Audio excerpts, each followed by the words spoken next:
It was an early start this morning. We were up at 4 to push across this about 85 nautical mile passage. We're aiming for Killiecranke tomorrow. We've got some protecting south easterly winds, and we're going to hopefully go look for some diamonds, which are actually topazes, obviously known as the Killiecranke diamond. So we were thinking about stopping here at Seal Island, beautifully protected here in the westerlies, but it's going to swing during the early hours of the morning at about 2 to 5 and become more easterly, southeasterly, which I am not interested in getting up again that early and moving the boat. So we're going to tuck back into where we've already been. So yeah, after deciding that Port Davies will be more protected from the westerly right round to an easterly, when it swings to the south, we'll just wake up tomorrow morning in flat glass water. So we're going to tuck in back here. It looks a lot more protected.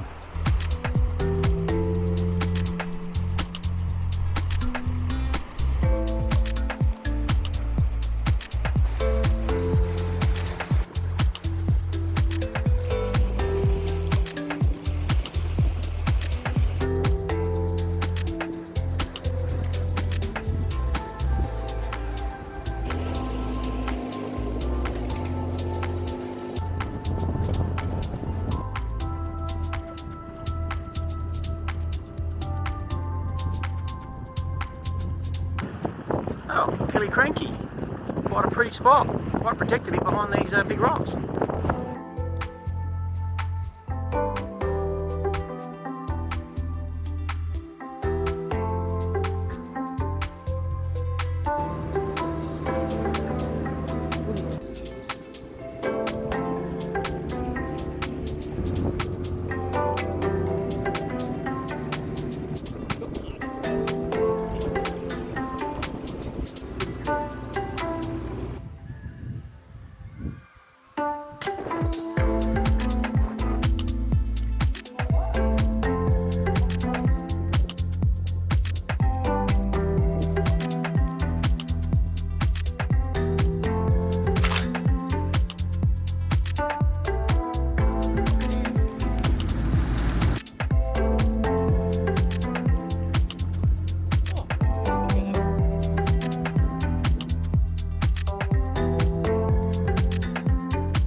Go up. Was it there or? Yeah, there by the tree.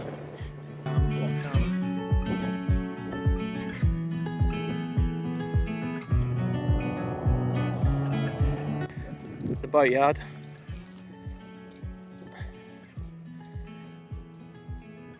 It's quite a ghost town. It's just a tiny town. This is it. That's the street. We've done it. We've got our Fossicking gear. And there's the mountain over the other side we've got to get the diamonds. Alright, so we've just been up to the king of Killiecranke. Alan and Margaret. Lovely people. Given directions of where we got to get our diamonds, which is really topaz.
Let's see.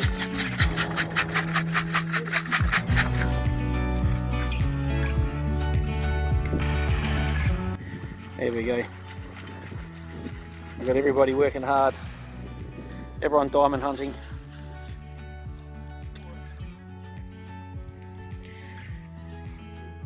Look, show you the one you just found. Oh, it's a nice one. You got a few nice ones there. Lay your hand back flat. Oh, diamonds. So you found 3 just then? Yeah. So this one's been okay. Very, very pretty.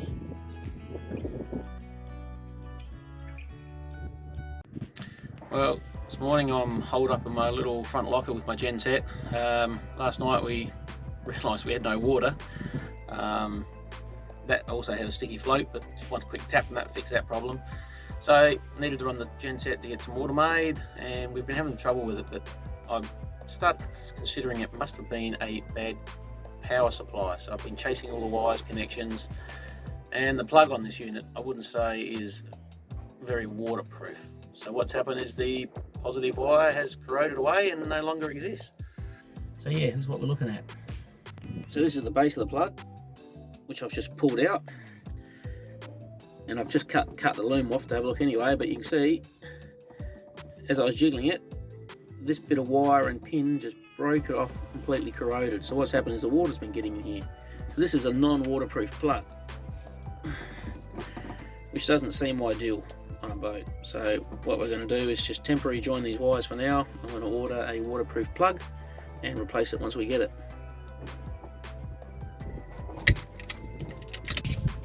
Well, I've just finished soldering all the wires back together and slipped the heat shrink down on it. Got a bit hot, that one there, and I had to stretch it back. But it's only a temporary fix. We'll get a proper waterproof plug when we're back. So let's give them a heat gun and then a test. Moment of truth. Here we go. You ready, Joe? You have power. Oh, fantastic. Now, if all is well,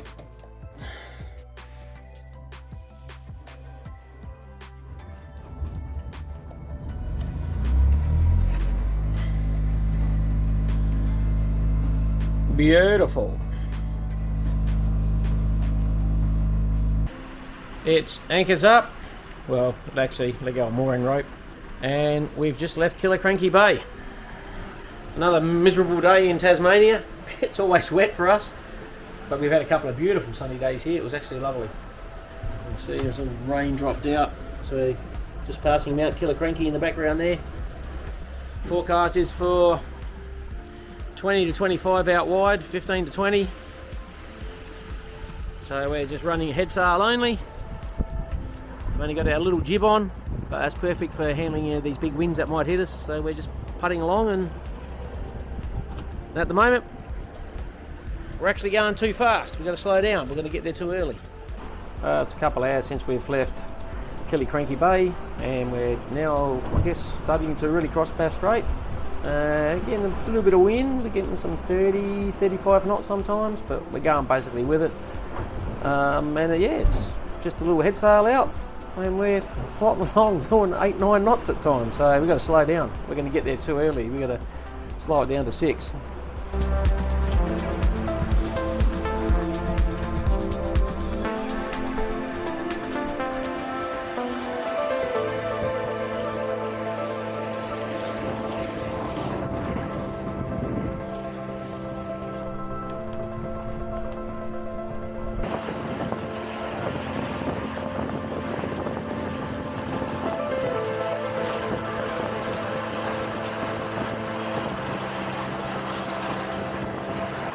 Sailing with just our little jib and hammering along. So we've only got our little jib, as we just showed, and what's amazing is on our trip calculator for today we've averaged 7.1 knots and we've got up to 12.6 knots just with that little jib. So you can see there's definitely some swell running and we're surfing down the waves. Our sail plan here is that we were heading across Bass Strait, heading up here to the lake's entrance. And obviously shortest distance, straight path, but you'll notice that we're tracking off here to the west.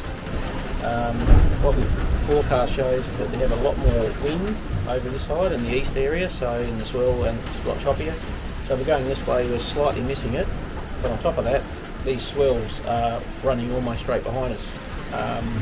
and well, swell's coming this way on our right, so the more we come around, the more it hits us beam on. So we're running a little bit where we don't want to go, but once it gets calmer in the early hours of the morning, we'll round up and head to shore. Yeah, the wind's dropped out again, it's only 14 knots. We've got a couple of ships. Every time I put the engine on, it picks back up to 20.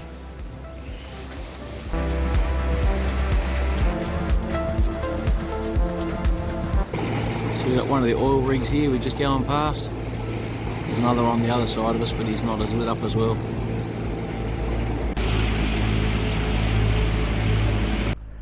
Well, through the night, it's now about 7:30, sun's just up. It's amazing, we started in the high 30s and now we're down to less than 5 knots of wind, and we've motored for a fair part of the night. So at least the sea's flattened out. It was terrible and sloppy, so I take this better than what we had earlier.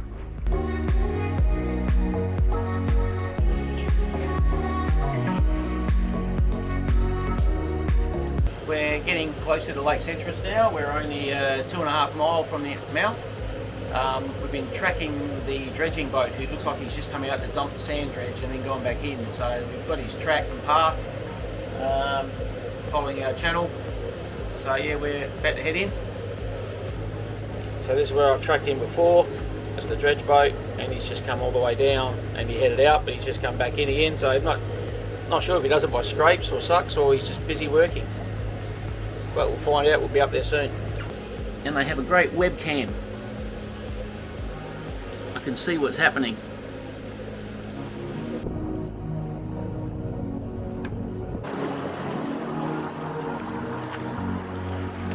Yeah, there could be two.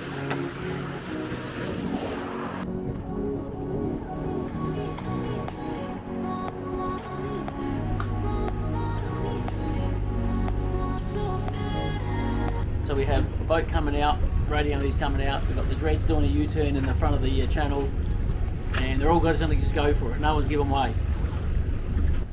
See, the dredge has just finished turning. The powerboat went this side. Yeah, I know, but these diamonds are...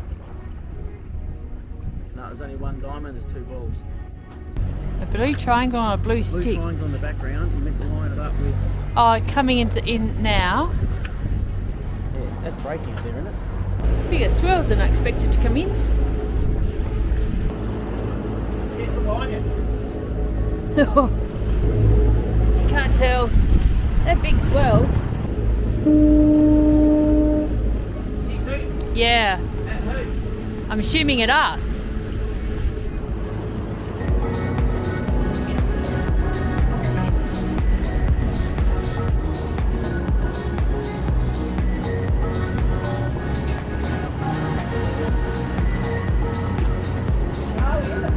Yeah.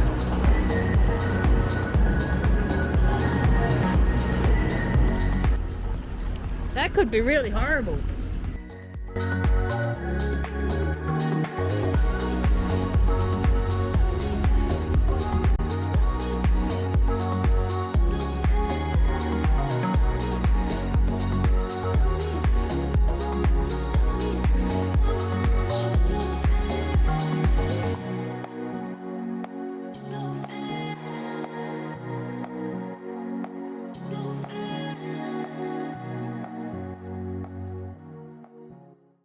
And madam, are you in your position again? No. As normal? No, Oh, you've been at the helm again, have you? I have. Is there a wheel there I don't know about?